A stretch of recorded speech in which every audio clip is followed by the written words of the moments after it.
And welcome back to the channel, survivors. In today's video, we're going to be diving back into Ark Survival Ascended. We've got some really big news here talking about a new feature coming to the game that sounds really promising and very exciting. And additionally, we also have, along with the new feature though, some players' concerns and worries about the future of Ark Survival Ascended and potentially introducing microtransactions. As always, if you guys enjoy the content, be sure to subscribe here directly below the video and hit that notification bell so you stay up to date with all of my future Ark Survival Ascended videos. So now, first things first, let's talk about the big new feature that's going to be launching here for Ark Survival Ascended. That's going to bring us to Custom Cosmetics. As we've talked about in the past, we do have mods introduced into the game and even premium mods coming here to the game in the near future. Well, alongside the premium mods, they are also introducing a brand new feature called Custom Cosmetics, and they did hint on this in a previous community crunch. These Custom Cosmetics essentially will allow players to dynamically apply player-generated costumes to players and dinos, along with skins for their armor, weapons, and even skins for in-game structures, things like walls, foundations, you name it.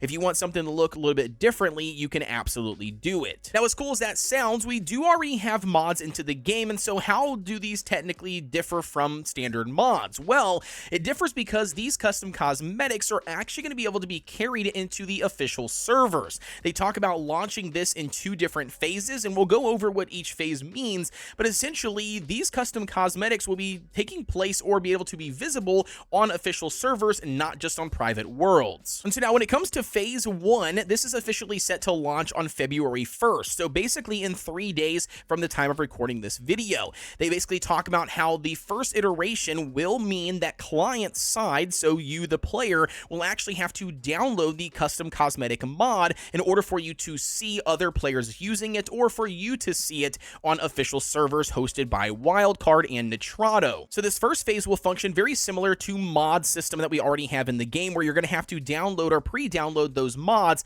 in order for them to take an effect. However, the second phase does officially launch on April 1st, which, if you guys can recall, is technically the launch date or the date they have set for the new DLC Scorched Earth map. But either way here, they plan to have this automatically downloading the mods in the background upon joining an official server that has some of these mods installed. So this looks like it's going to take a load off of the players, not having to front load all of those mods before, joining whatever server they choose on official networks. Additionally, they also mentioned the ability for players to disable some of those mods that they don't potentially want to see, or if they want to play the actual base version of the game without any sort of visual enhancement utilizing these Custom Cosmetics. You can absolutely do that. Obviously, I'll cover more in depth on how to do this in the future when this does get fully implemented. And speaking of these Custom Cosmetics, they did feature 3 in the community crunch. The very first one is the clean glass wall. It says it can be placed over any normal wall and it will turn it into an adjustable glass panel. You can hide the borders to create larger or different size panels and can even make it opaque or transparent or only one way. So again, very cool and creative here. I can see a lot of people excited about this one coming to a lot of their builds. And now the second Custom Cosmetic brings us to the party lamppost.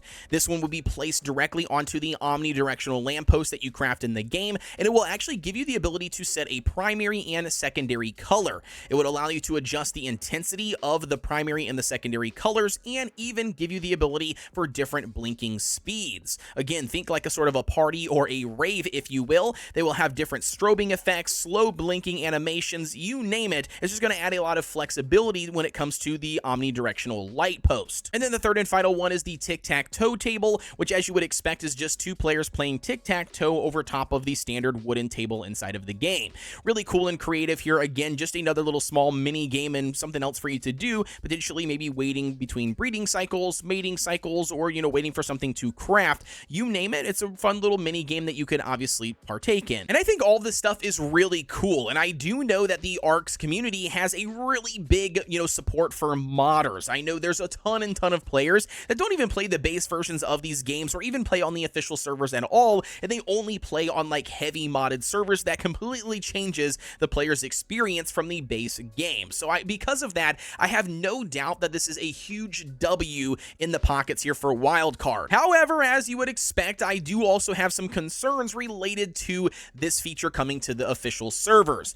One, because it's coming to official servers, it kind of leads me to worry about exploitations and hacks and glitches and stuff like that relating to the custom cosmetics. And then the second concern I have actually relates to the server load and how much stress this will put on the official network, which, if you already know, isn't very good and already has a lot of problems and still needs a lot of optimization in order to run properly. And let's not forget about all of the Windows client players not even being able to join in with all the other platforms. So I'm very curious and nervous of that this is going to shake things up even more, causing more problems and more work for Wildcard themselves. So now, with all of the new information put out there, let's talk about one of the major concerns here that a lot of players have, and that is relating to microtransactions potentially making their way to Ark Survival Ascended.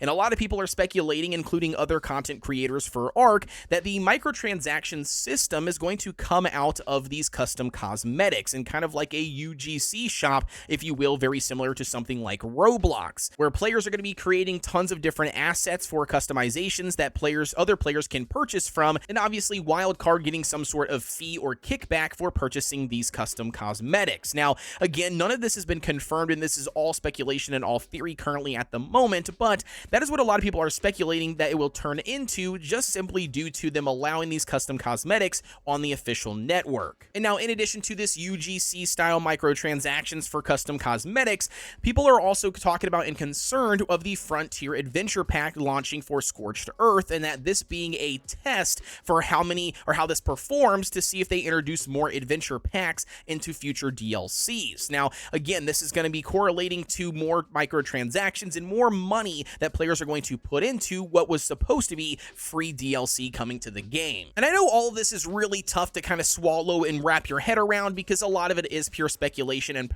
pure theory and just simply based out of fear, because a lot of players, one, don't like microtransactions whatsoever, two, don't like to pay for anything, they like things to be free, and then three, we've got a lot of old school gamers, especially older people, when it comes to the Ark games, I feel, and I think a lot of that kind of stems from nostalgia, where microtransactions was always perceived as only a bad thing. So I think all of that kind of encompasses why this is a major concern, but I'm just going to kind of give you like a short, hopefully short, breakdown of what my thoughts are on it. All right. So number one, I don't think microtransactions are bad if the DLC map is free. In this case, we have Scorched Earth launching a brand new optimized, for Unreal Engine 5 version of Scorched Earth and a brand new revamped and layout map, right? So we're getting all that for free.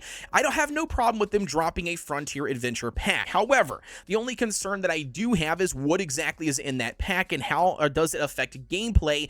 Is it only purely cosmetic, changing the way something looks and the skins of something, or do you actually get some sort of bonus that would benefit or give you an advantage over other players? And I understand there is PvP servers and PvE, and I understand there's a different community for either one of those, but in my personal opinion, I don't like the idea of somebody just pulling out their wallet, paying for something, and getting something more to give them an edge in the game versus, having to still grind it out and it just looking cooler or looking different. That's just my personal opinion, but I just don't simply like that avenue, so I obviously need to wait and see exactly what the Frontier Adventure Pack is going to launch with, what benefits it will provide, and what price point it's going to be set at, before I really judge that pack specifically. And then secondly here, the other thing I want to talk about, and that is that player-generated microtransaction custom cosmetic stuff, okay? Again, this kind of breaks out a little bit into like Roblox, theme stuff. In my opinion, I don't think it's necessarily the worst thing in the world, right? I understand that you might not want to see it on official servers if you're trying to play the base version of the game on official servers, and a person walks up to you and they got this crazy funky, clown hat that their friend designed them and they purchased for $1 or, whatever off of a UGC store. I understand that. It kind of breaks the immersion, and maybe that's where a person would have to then relate to, either offline dedicated servers or maybe their own personal single player world if Ark decides to do that. But I don't necessarily think it is a bad thing, because I do think there is a way to generate some additional revenue from these, and it also gives players the freedom to really customize their own experience and, create their own world and own survivors of however they visualize it. So as long as it doesn't, in my opinion, doesn't change or give players a benefit or a disadvantage for not purchasing it, then I'm not going to be upset about it coming to the game. I think innovation is definitely one of those things where a lot of developers need more of, and it looks looks like Wildcard Studios is trying to dabble into the innovation and figure out new creative ways to keep their player base engaged. But anyways, that's my personal opinion on it. I've ranted enough about it. You guys let me know what your thoughts are down below in the comment section on all of this.